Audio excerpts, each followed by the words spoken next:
오늘 은혜 받고 성취될 하나님의 말씀은 요한복음 14장 16절에서 18절 말씀입니다. 다 같이 합독하시겠습니다. 내가 아버지께 구하겠으니 그가 또 다른 보혜사를 너희에게 주사 영원토록 너희와 함께 있게 하리니 그는 진리의 영이라 세상은 능히 그를 받지 못하나니 이는 그를 보지도 못하고 알지도 못하리라. 그러나 너희는 그를 아나니 그는 너희와 함께 거하시며 또 너희 속에 계시겠습니다. 내가 너희를 보아와 같이 버려두지 아니하고 너희에게 오리라. 아멘. 함께 그 말씀 가지고 나는 성령을 믿습니다 라는 제목으로 사도신경 9번째 시간을 나누도록 하겠습니다. 우리가 계속 살펴보고 있는 이 사도신경은 총 12개의 믿음의 고백으로 되어 있다라고 말씀을 드렸죠. 물론 이제 분류에 따라 조금씩은 달라지긴 합니다. 12개, 꼭 12개가 맞는 거냐? 더 세분화되어 나눠지기도 해요. 일반적으로는 12개로 보고 있습니다. 그 첫 번째가 성부 하나님에 대한 신앙의 고백이었고, 그 뒤로 이어지는 6개의 신앙 고백이 성자 예수님에 대한 신앙 고백이었습니다. 그리고 오늘로서 삼위 하나님 중에 한 분인 성령 하나님에 대한 믿음의 고백이 이제 이어지고 있죠. 그래서 여러분들에게 누군가 믿는 자든 믿지 않는 자든 누군가 여러분들에게 당신은 무엇을 믿습니까? 라고 질문을 한다면 나는 하나님을 믿습니다. 예수님을 믿습니다. 라고 대답을 하시겠죠. 그런데 그래, 너 하나님을 믿고 예수님을 믿는데 그 하나님을 믿는다는 것이 무엇이냐? 그 믿음의 내용이 무엇이냐라고 누군가 묻는다면 우리는 사도신경에 기록된 대로 나는 거룩하신 삼위일체 하나님을 믿습니다. 이렇게 답변하면 되겠죠. 그 하나님에 대해 믿는다는 거죠. 성부, 성자, 성령 하나님에 대한 믿음의 고백을 우리는 계속해서 믿음을 전달받아 왔고 고백하고 있다는 겁니다. 여러분들이 한 가지 오해를 바꾸셔야 되는 게 뭐냐면 우리는 한 분 하나님을 믿어요. 한 분 하나님이요. 그런데 그 한 분 하나님을 믿는 믿음은 단일신을 이야기하는 게 아닙니다. 단일신이요. 예를 들어서 유대교의 여호와는 단일신입니다. 이슬람의 알라도 단일신이에요. 그런데 우리는 단일신이 아닙니다. 유일신입니다. 유일신이요. 단일신과 유일신은 좀 달라요. 유일신, 즉 삼위일체 하나님에 대한 믿음을 여러분 갖고 있어야 그 믿음이 풍성해지고 또 정확하게 되어지는 거죠. 그래서 여러분 신앙이 유일신 하나님, 삼위일체 하나님을 믿는 이 믿음으로 되어져야 되는 거죠. 우리가 예수님을 믿는다고 하는데 정확하게 얘기하면 예수님을 믿는 그 믿음으로 성부, 성자, 성령 하나님을 믿는 겁니다. 삼위 하나님. 그런데 이 삼위 하나님에 대해서 우리가 고백을 살펴보는데 이 고백은 굉장히 단촐해요. 나는 성령을 믿습니다. 나는 성령을 믿습니다. 이 끝입니다. 그동안 성부나 성자에 대한 신앙의 고백들은 굉장히 구체적이기도 했고 에 비해서 이 고백은 아무런 수식어이 없습니다. 구체적인 내용도 없어요. 성부 하나님은 구체적인 수식어이 있었습니다. 한 문장으로 끝나긴 하지만 전능하신 하나님, 천지를 만드신 하나님, 나의 아버지신 하나님 그랬죠. 성자 예수님은 6가지의 내용이 뒤따라옵니다. 그런데 성령은 굉장히 단촐해요. 그런데 우리가 알아야 될 것이 무엇이냐? 이 성령 하나님에 대한 신앙의 고백이 짧다고 해서 성령 하나님을 너무나 가치 없거나 비중을 축소시키는 거 아니냐? 그렇지 않다라는 거죠. 왜냐? 이 고백은 단순히 성령 하나님이 계십니다라고 말하는 그런 고백에 그치지 않습니다. 물론 앞서 살펴봤던 성부나 성자에 대한 고백도 마찬가지긴 해요. 단순히 그 존재가 있습니다. 성부란 존재가 있고 성자란 존재가 있습니다라는 것이 아니라 그 내용에 대한 고백들이 있는데 이 성령은 더욱 그러하다는 거죠. 믿는다라는 것. 그 존재가 있음을 믿습니다가 아니라 성령의 사역, 성령 하나님의 역사심에 대해서 내가 믿습니다라는 겁니다. 다시 얘기하겠습니다. 성령 하나님의 역사심에 대해서 내가 믿습니다라는 거예요. 그래서 이 신앙의 고백을 보면 한국말로는 세 단어죠. 나는 성령을 믿습니다. 라틴어 원문으로 보면은 네 단어입니다. credo in sanctum, credo in spiritum sanctum. 거룩한 영을 믿습니다. 성령을 믿습니다. credo. 그런데 이 단순히 세 문장, 세 단어 또는 라틴어로 네 단어로 끝나는 것이 아니라 라틴어 원문을 보면 그 다음에 계속 콤마로 이어져요. 무엇이요? 그 뒤에 우리 고백하는 것.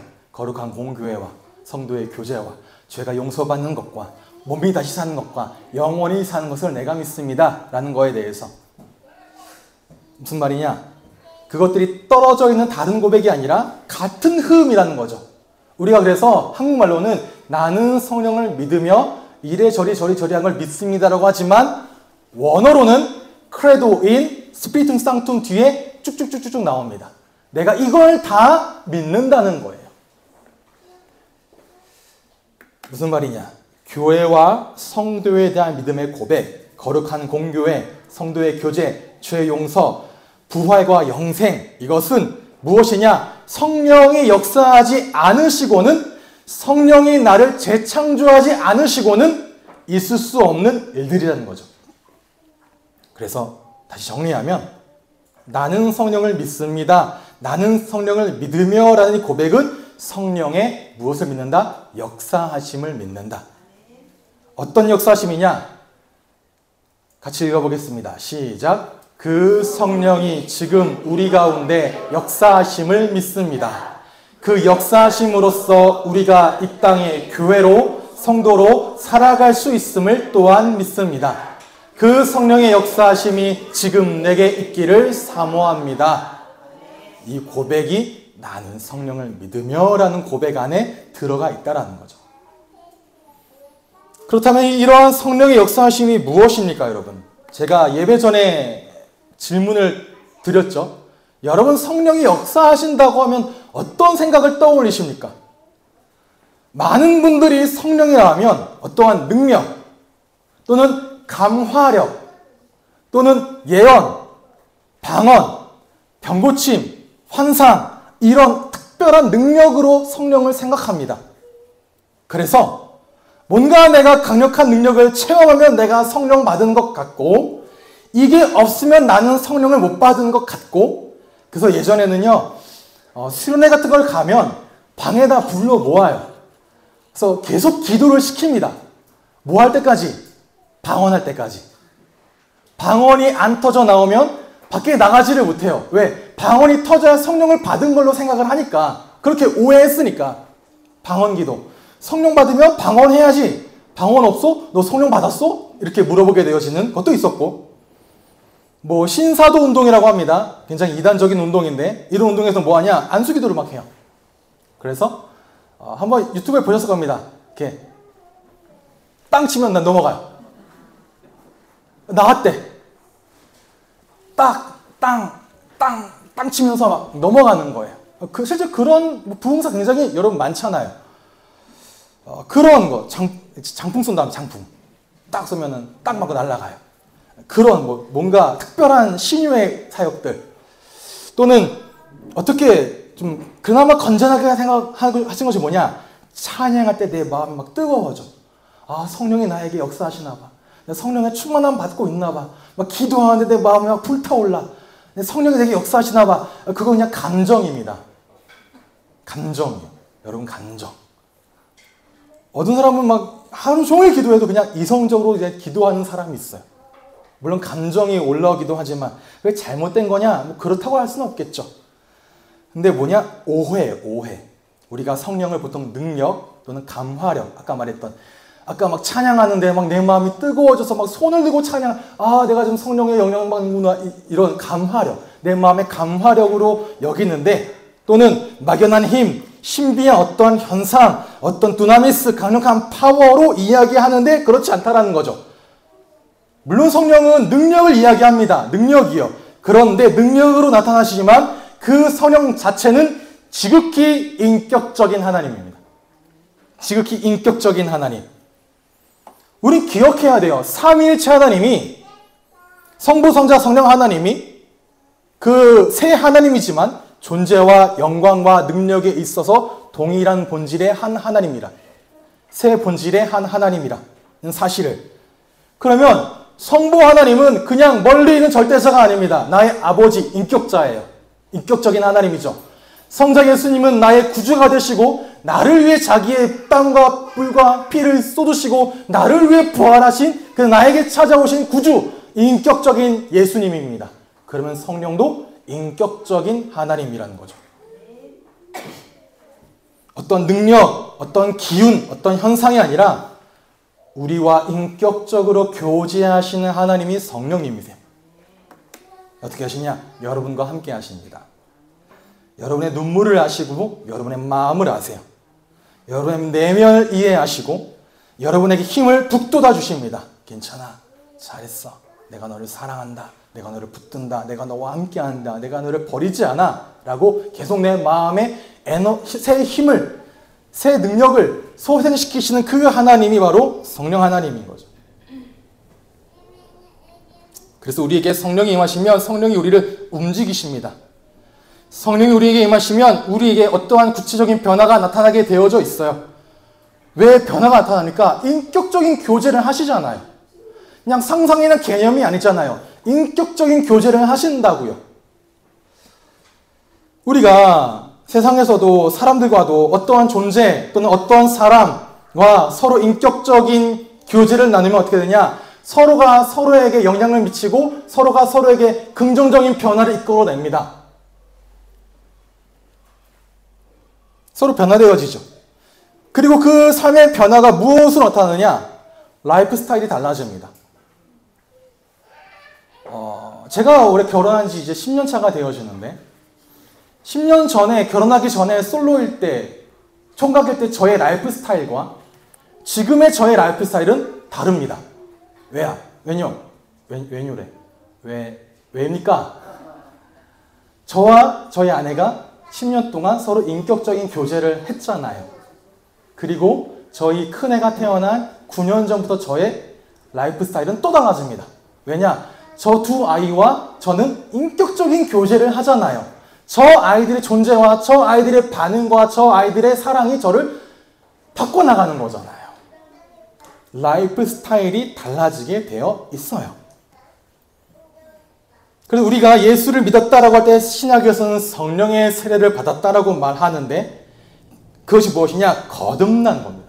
다시 태어나는 거예요. 예수를 믿는 자는 자동적으로 그 사람의 라이프 스타일이 달라지게 되어 있어요. 왜냐? 다른 영이 있거든요. 세상 사람들의 영과 다른 하나님의 영, 예수의 영, 성령이 그 사람 안에 계시기 때문에 영이 다른 존재와는 구별된 삶을 살 수밖에 없게 되어지는 거죠. 그래서 그 성령이 우리에게 인격적으로 교제하신다는 건 무엇이냐? 하나님의 성품에 참여하도록 하십니다. 내가 하나님의 성품에 참여하도록 하세요. 근데 여러분 이런 기도 잘 안 하죠. 하나님, 내가 하나님의 성품에 참여하는 사람이 되게 해주세요 라는 기도. 이거 되게 해주세요. 저거 되게 해주세요. 건강하게 해주세요. 하나님 비가 잘 안 온다. 게 해주세요. 이런 기도는 하는데 뭔가 능력, 권능, 나를 감화시켜 주시고 뭔가 역사해 주셔서 이 문제가 해결되어지게 해주시고 이런 기도 많이 하는데 성품에 참여하도록 하는 기도는 잘 안 해요. 근데 이게 여러분에게 뭐가 돼야 되냐? 이게 여러분의 성령과 함께하는 그 관심이 돼야 돼요. 그런 일을 하시니까. 그래서 여러분이 정상적으로 예수를 믿고 난다면, 나의 영이 거듭났다고 한다면 그 이후에 내가 얼마나 많은 사역을 하고 엄청난 일들을 하느냐보다 내 속에 그리스도의 거룩함이 나타나고 내 삶에 하나님의 성품이 드러나서 주위의 사람들이 나를 봤을 때 아, 너는 하나님의 사람이구나, 예수를 믿는 사람이구나 라는 그런 증언이 되어지는 그런 삶을 살아가게 되어진다는 거죠. 그래서 여러분 속지 마실 것이요. 어떤 사람이 믿음이 충만해 보여요. 그 사람이 기도를 많이 해요. 그리고 갖가지 은사가 그 사람에게서 나타나기도 해요. 그 사람이 많은 사역을 담당하고 가는 곳마다 큰 역사가 일어난다고 해서 그 사람이 성령의 능력으로 충만하다고 볼 수 없습니다. 뭐가 나타나느냐? 그 사람에게서 성령의 인격이 드러나야 돼요.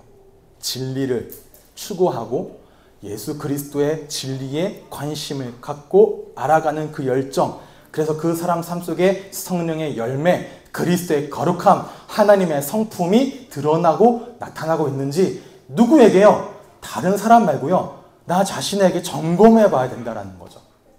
나 자신에게.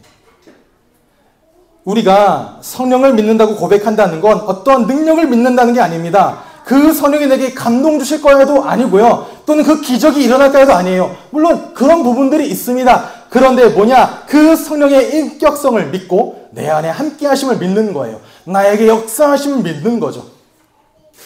내 안에 함께 하심을. 그래서 내가 죄를 범할 때 내 안에 계신 성령님은 슬퍼하십니다. 여러분의 자녀가 죄 가운데 놓여졌을 때 부모의 마음은 찢어지잖아요. 마찬가지로 내 안에 계신 성령님은 내가 죄 현장에 있을 때 너무나 슬퍼하십니다. 그리고 탄식하세요. 또는 내가 주의 뜻대로 살지 않고 말씀대로 살지 않으면 성령께서는 내 안에서 거룩한 분노를 일으키십니다. 당연하죠. 인격적인 교제를 하시니까요. 그냥 다스리고 로봇처럼 조종한다면 마음 바꿔버리면 되는데 그게 아니라 계속 교제함으로 이 사람을 변화시키고 싶은데 죄에 빠져있고 다른데 세상의 관심 가운데 계속 침몰되어 가는 거 보면 슬퍼하시고 탄식하시고 분노하신다는 거죠.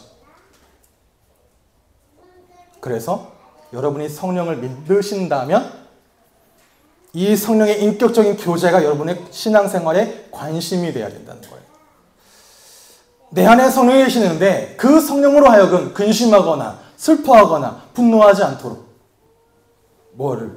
내가 하는 말 한마디 한마디, 내가 하는 행동 하나하나, 나의 선택과 결정들, 우리가 지난주도 나눴지만 누구 앞에서? 다시 오실 그리스도 앞에서, 지금도 나를 다스리시는 그 보좌에 계신 예수 그리스도 앞에서, 천지를 만드신 아버지 하나님 앞에서, 또 뭐 안에서? 지금 내 안에서 교제하시는 그 성령 안에서 그 성삼위 하나님이 기뻐하시는 말, 기뻐하시는 행동, 기뻐하시는 선택을 하고 싶어진다라는 겁니다.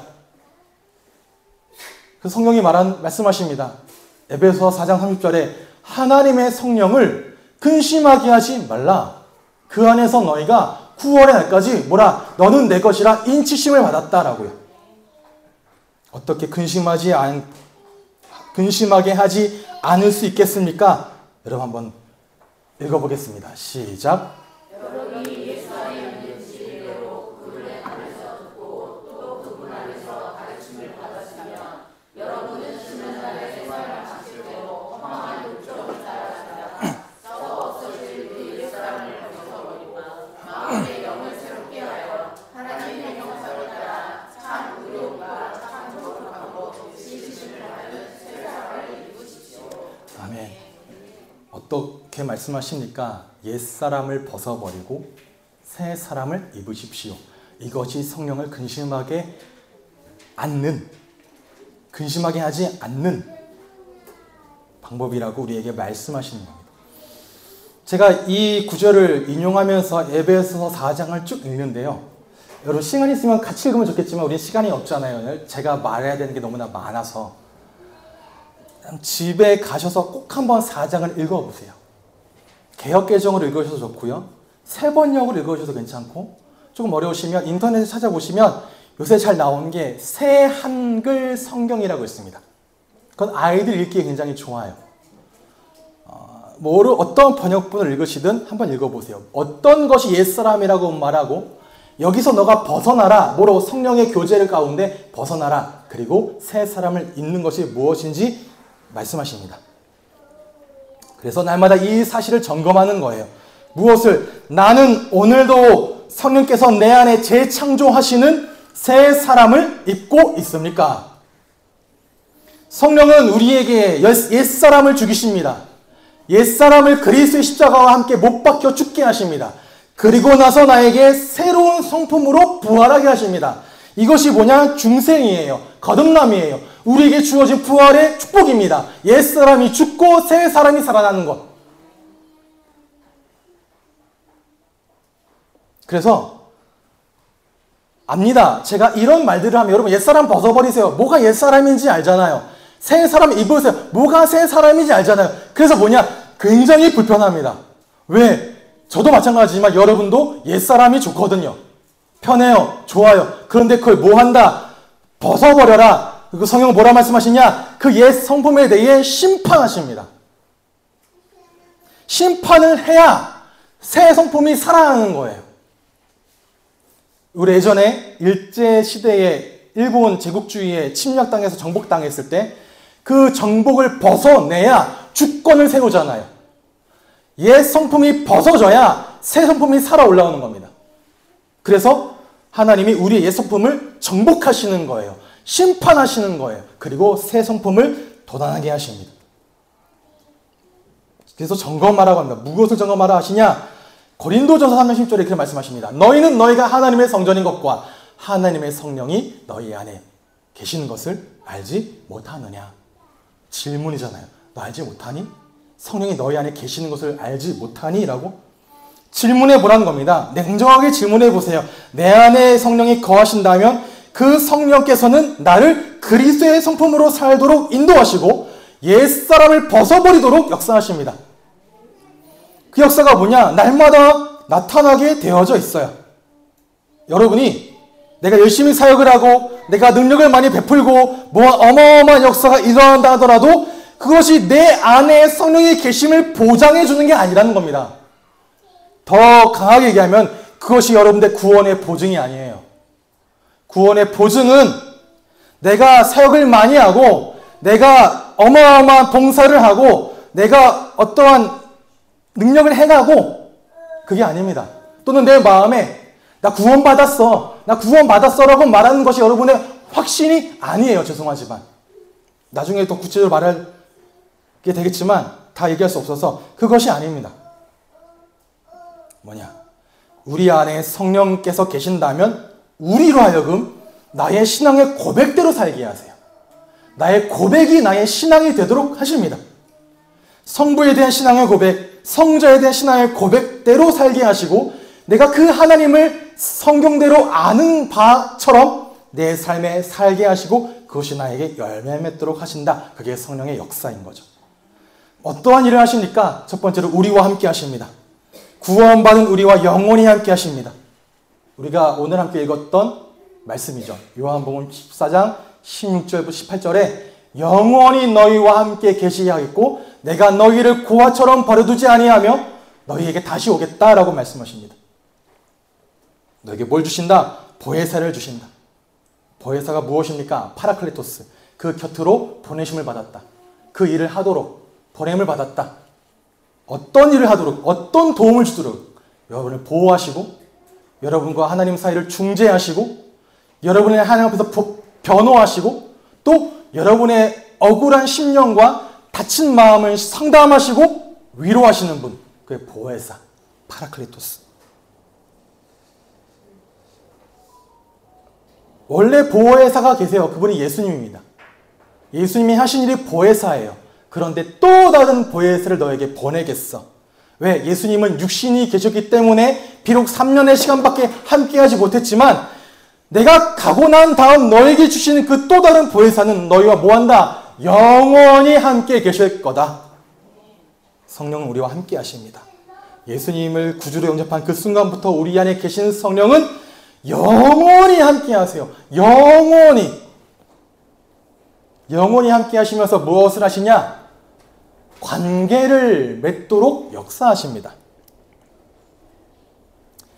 고린도전서 12장 3절에 또 성령을 힘입지 않고서는 아무도 예수는 주님이시다라고 말할 수 없습니다라고 되어 있죠. 예수 그리스도를 주로 고백하시게 하는 분이 성령의 역사예요.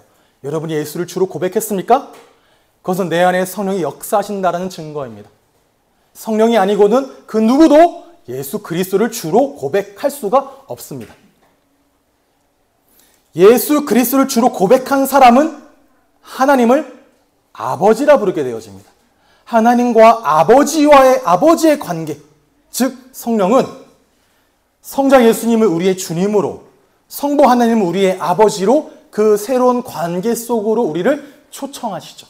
부르십니다. 그렇게 하나님과의 관계만 맺으시냐? 아니요. 이 땅에 그리스도의 몸된 교회 공동체 안에서 성도가 서로 한 지체가 되게 하셔요. 서로가 형제요, 서로가 자매가 되어지도록. 그래서 이 공동체 안에 함께 지어져 가도록 하시는 거죠. 아까 기도하시는 최명진 집사님이 왜 내 자녀가 아닌 시윤이를 놓고 기도하는 가운데 그 마음에 눈물을 주십니까? 그건 최명진 집사님이 눈물이 많아서일 수도 있겠죠.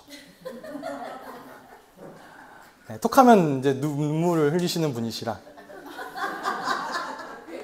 비밀 안 비밀? 맞아요. 지금도 글썽거리고 계세요. 근데 단순히 그렇지 않아요. 감정적이어서 아니에요. 하나님 우리를 한 가족이요 한 지체로 부르시는 거예요. 그러니 성도의 아픔이 나에게 아픔이 되어지고 그 사람을 위하여 통곡하며 눈물을 흘리게 되어지고 아픈 일을 당했을 때 위로하게 되어지고 힘든 일이 있을 때 내가 그 사람의 편이 되어지고 도와주게 되어지고 한 몸이잖아요. 그래서 성경이 우리에게 이렇게 말씀하십니다. 평안에 매는 줄로 성령이 하나 되게 하신 것을 힘써 지키라. 성령이 계시지 않으면 하나 되어질 수 없어요. 우리가 하나 되어지는 건 성령이 하신 겁니다. 그러면 뭐 하라고요?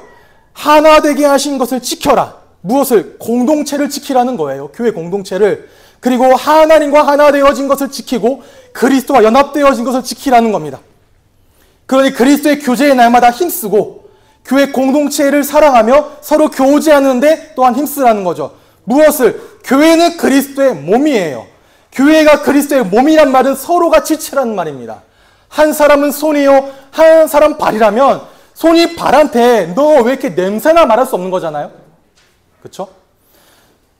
서로가 지체라면 서로가 서로를 아끼고 서로가 서로를 내세워주고 서로가 서로를 돌보게 되어져 있어요. 너는 왜 그래 말하지 않습니다. 너 그렇구나.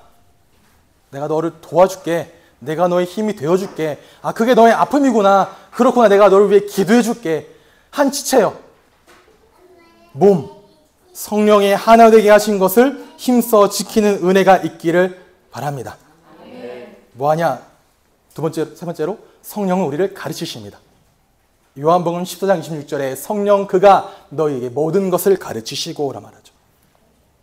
진리가 무엇인지 알게 하세요.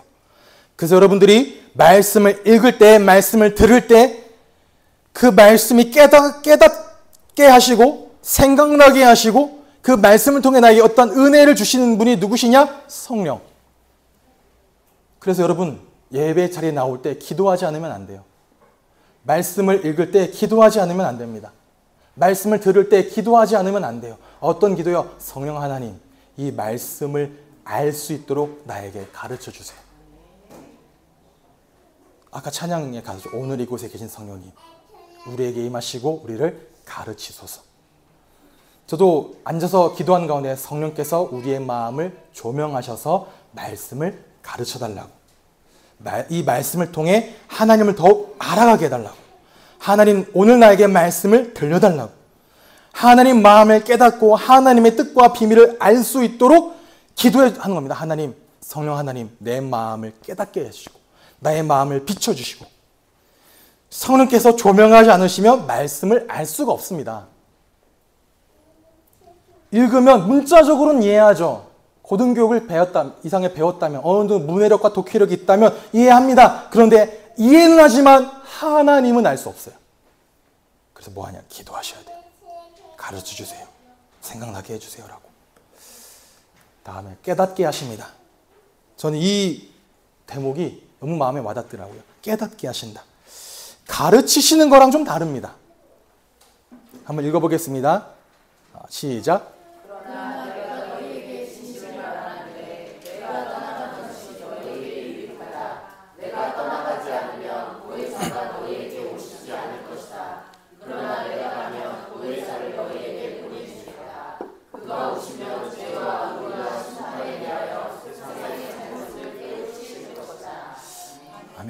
개역개정에는 깨우치실 것이다를 책망하신다라 되어 있습니다. 책망하신다. 이때 쓰여지는 책망하신다, 깨우치신다의 헬러 단어가 기록된 것처럼 엘렌코입니다. 이 말은 드러내다, 통로하다, 깨닫게 하다입니다. 어떠한 사실을 드러내서 또는 폭로해서 그 사람에게 스스로 깨닫게 하는 거예요. 무엇을 깨닫게 하십니까? 무엇이 죄인지, 무엇이 의로운 것인지, 어떤 것이 하나님의 심판인지에 대해서 깨닫게 하시고, 그걸 깨닫게 해서 뭐냐? 그럼 나는 어떻게 살아야 합니까? 그걸 깨닫게 하시는 게 성령의 사역이라는 거죠. 여러분, 사도행전 2장에 베드로가 설교를 합니다. 너희가 십자가에 못 박힌 예수를 하나님이 주와 그리스도가 되게 하셨다라고 말씀을 선포하시고 그 자리에 성령이 강하게 역사하시죠. 그런데 그 말을 들은 유대인들이 뭐라 말합니까? 나아가 말합니다. 우리가 어떻게 해야 됩니까? 내가 어떻게 해야 됩니까? 라고. 동일하게 사도행전 16장에 바울이 말하죠. 우리가 여기 있다. 나가지 않았어. 도망가지 않았어. 그때 간수장이 나와 말합니다. 내가 어떻게 해야 되겠습니까? 깨닫는 거예요.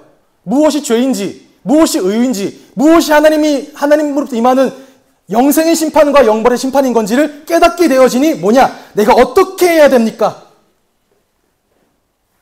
성령은 깨닫게 하십니다. 말씀과 하나님 마음을 깨닫게 하시고 거짓을 분별하게 하시고 참된 것이 무엇인지 깨닫게 하시고 사탄의 속임수를 분별하게 하세요. 성령이 깨닫게 하지 않으시면 절대로 그 말씀을 깨달을 수 없습니다. 또 무엇을 나의 죄의 깊이와 심각함을 깨달을 수 없어요. 그리고 예수가 길이요 진리요 생명임을 깨달을 수 없습니다. 성령이 역사하지 않으시면. 그래서 여러분이 현장에서 전도할 때 누군가를 만날 때 오해하지 마세요. 그 사람의 변함이 나의 호의를 베풀거나 내가 선의로 다가가거나 또는 내가 설득을 잘해서 또는 그런 것으로 그 사람이 예수를 깨닫고 돌이키게 하려고 한다? 아닙니다. 안 돼요. 아무리 잘해줘도 아무리 내가 호의를 베풀어도 선물 공세를 하더라도 잘 구슬려서 설득을 한다 하더라도 성령이 그 사람에게 역사하지 않으시면 그 사람은 깨달을 수 없습니다. 그게 개혁주의 신학이 바라보는 점. 물론 필요해요. 잘해주는 거. 그리고 호의를 베풀고 설득하고. 그런데 부수적인 거죠. 뭐냐? 전적인 성령의 역사. 뭘 간구해야 되느냐? 성령께서 저 사람의 마음에 역사해달라고. 엘렌코. 여기에 나온 성교학 용어가 있는 게 뭐냐? 엘랭틱스란 겁니다. 엘랭틱스. 헤르만 바빙크라는 사람이 사용한 용어인데 엘랭틱스, 선교의 기본은 엘랭틱스라. 뭐냐? 선교지에 가서 그들이 살고 있는 그 땅, 죄악에 물든 땅, 우상숭배에 빠진 그 세상에 가서 죄에 대해, 의에 대해, 심판에 대해 깨닫게 해줘라. 내가 그동안 살면서 살아왔던 그 모든 것이 하나님 보시기에 죄였구나.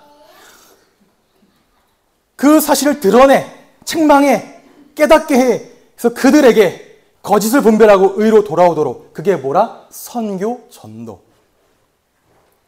하나님을 예배하지 않고 세상의 다른 걸 예배하는 자들에게, 참된 예배를 잃어버린 사람들에게, 참된 예배의 대상을 오해하고 있는 사람들에게 가서 너희가 경배할 유일한 대상은 살아계신 하나님, 삼일체 하나님 외엔 없다.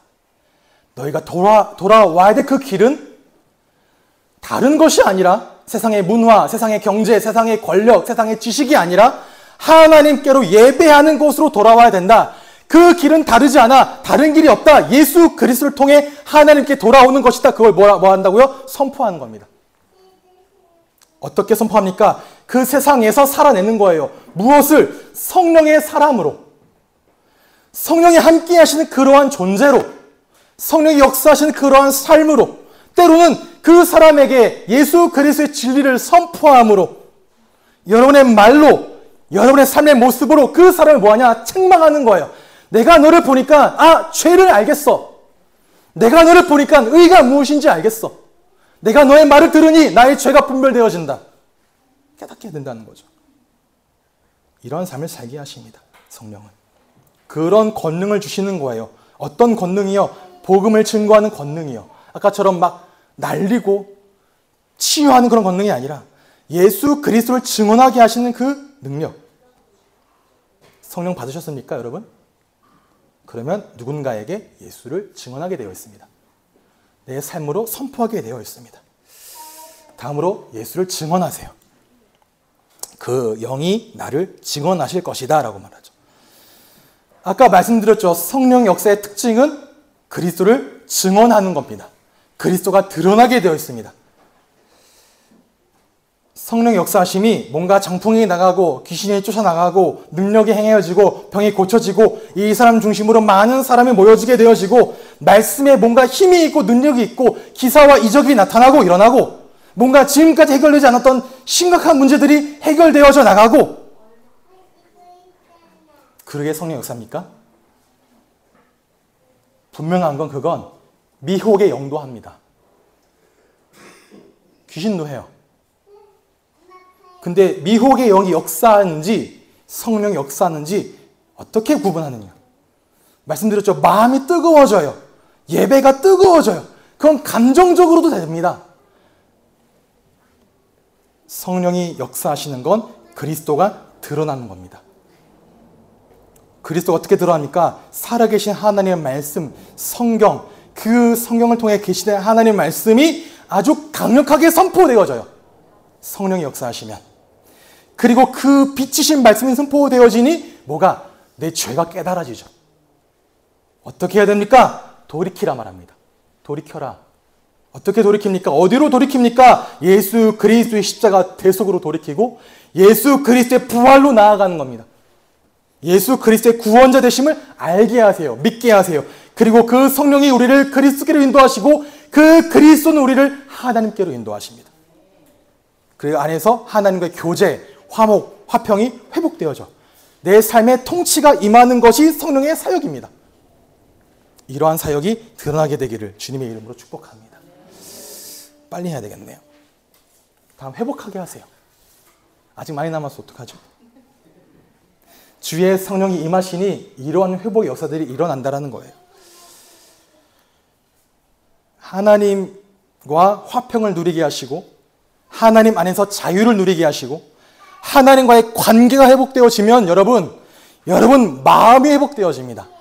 하나님과의 관계가 회복되어지면 여러분의 관계, 인간의 관계도 회복되어져요. 하나님과의 관계가 회복되어지니 여러분의 꿈도 회복되어집니다. 여러분의 모든 것이 원래 지으신 그 목적대로 회복되어져요. 뭐하면 하나님과의 관계가 회복되어지면 성령이 나의 삶을 회복시키십니다. 이러한 성령의 회복하심을 날마다 확인하세요. 여러분, 이 말은 꼭 해야 돼. 신앙엔 사이클이 있어요. 업다운이 있습니다. 영적으로 내가 높아질 때가 있어요. 때로 영적으로 내가 낮아질 때가 있습니다. 상승 때는 내가 잘 모릅니다. 근데 하강은 분명히 알아요. 내 믿음이 전과 같지 않음을. 그래서 내가 뭔가 심각해요. 내가 어떻게 이렇게 바닥일 수가 있지? 그러니 영적으로 막 좌절할 때도 있죠. 때로는 내 삶이 형편이 어렵고 힘들어서 하루하루 살아내고 버티는 게 힘들기도 합니다. 그때 기억하라는 거예요. 무엇을? 너의 곁으로 보냄을 받으신 보혜사가 계신다. 그 보혜사는 파라클리토스, 너를 위로하시고 너를 격려하시고 너의 마음을 아시고 이해하시고 상담하시고 치유하시고 회복하신다. 그 성령이 반드시 너를 뭐한다? 회복시킨다. 반드시 그 저점에 두지 않으세요. 끌어올리시죠. 내 삶의 인생의 사이클을 끌어올리십니다. 내 마음을 일으켜내세요. 내 마음을 소생시키세요. 그래서 여러분, 신앙의 성장은요, 그래프로 따지면 직진으로 우상향이 아니에요. 절대 그런 신앙 없습니다. 또는 계단식으로 잠잠잠잠잠 하다가 빵 뛰고 잠잠잠 하다가 빵 뛰지 않습니다. 그러지 않아요. 뭐냐? 나선형입니다. 나선형. 잘 보세요. 이렇게 그려야 되네요. 올라갑니다. 내려가요. 이때 성령이 나에게 은혜를 주세요. 올라갑니다. 이전보다 더 높이. 이렇게 되어지는 게 믿음의 성장입니다. 결과적으로는 우상향이죠. 이런 성령이 내 안에 계심을 믿으세요. 나를 일으키세요. 나에게 용기를 주시고 지혜를 주시고 진리를 알게 하셔서 반드시 회복시키십니다. 마지막으로 열매 맺게 하세요. 여러분 잘 아는 성령의 열매는 사랑과 기쁨과 화평과 인내와 친절과 선함과 신실과 온유와 절제다라고 말씀드렸죠. 구원을 무엇으로 압니까? 여러분 확신할 수 없어요. 구원은 하나님의 주권이거든요. 그 구원이 내게 있음을 알게 하는 건 뭐냐? 열매입니다. 왜냐? 열매로 그 나무를 알 수 있기 때문에 그래요. 내가 그리스도께 뿌리를 내렸고 내가 그리스도께 접붙임을 받았으면 그 나무는 그리스도의 열매를 맺게 되어 있습니다. 그래서 나는 믿어요 라고 말하는데 그 사람의 삶 속에서 열매가 없습니까? 그러면 구원이 의심되는 거죠.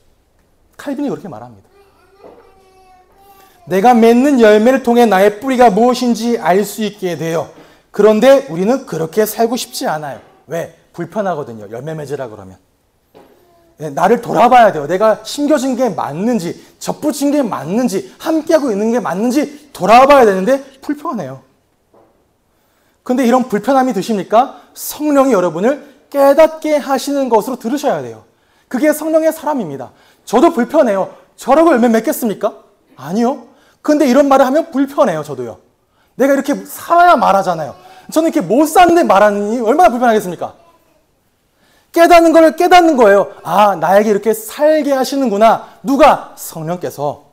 내 능력, 내 노력, 내 인격, 내 품성? 아니요. 성령의 역사하심입니다. 나와 교제하세요. 어떻게 해야 되느냐? 그 다음 절에 말합니다. 우리가 성령으로 삶을 얻었다면 우리는 성령이 인도해 주심을 따라 살아가야 된다라고. 성령이 인격적으로 말씀하세요. 여러분에게. 그걸 따라가는 겁니다. 다른 말로 하면 순종하는 거예요. 순종하는 것. 믿음은 순종입니다. 성경은 믿음과 순종을 동의어로 둬요. 믿기 때문에 순종합니다. 순종하기 때문에 믿는 거예요. 믿음은 나의 주인이 누구인지 알고 그 주인에게 순종하는 겁니다. 여러분 안에 성령이 계신다는 건 그 성령이 그냥 내 안에 손님이 아니라 너의 주인이라는 거죠. 성령이 너희를 주관하시는지 알지 못하시느냐? 그러면 믿음이 있으면 뭐가? 순종이 되어지고 순종하면 성령은 열매를 맺게 하십니다. 질문하죠. 꼭 그렇게 해야 됩니까? 꼭 그렇게 살아야 됩니까? 꼭 그렇게 열매를 맺어야 됩니까? 그런 신앙생활 해야 됩니까? 네, 그렇습니다. 그것이 성경이 전통적으로 성도에게 요구하는 신앙생활이에요. 우리 신앙의 선배들은 다 그렇게 살았습니다. 저도 그렇게 살기를 소망하고 여러분도 그렇게 살기를 소망합니다. 마지막으로 한번 정리해 보겠습니다. 다 같이 읽어보겠습니다. 시작. 성령은 우리와 함께 하십니다. 성령은 관계를 맺도록 역사하십니다. 성령은 우리를 가르치십니다. 성령은 우리로 깨닫게 하십니다. 성령은 예수님을 증언하십니다. 성령은 행복하게 하십니다. 성령은 신앙의 열매를 맺게 하십니다. 이런 성령의 역사하심이 내게 있음을 믿습니다. 아멘. 그걸 믿는 겁니다. 이러한 믿음의 고백 가운데 여러분의 삶을 통해 오직 그리스도가 드러나고 그리스도가 전파되어지는 삶을 살게 되시기를 주님의 이름으로 축복합니다.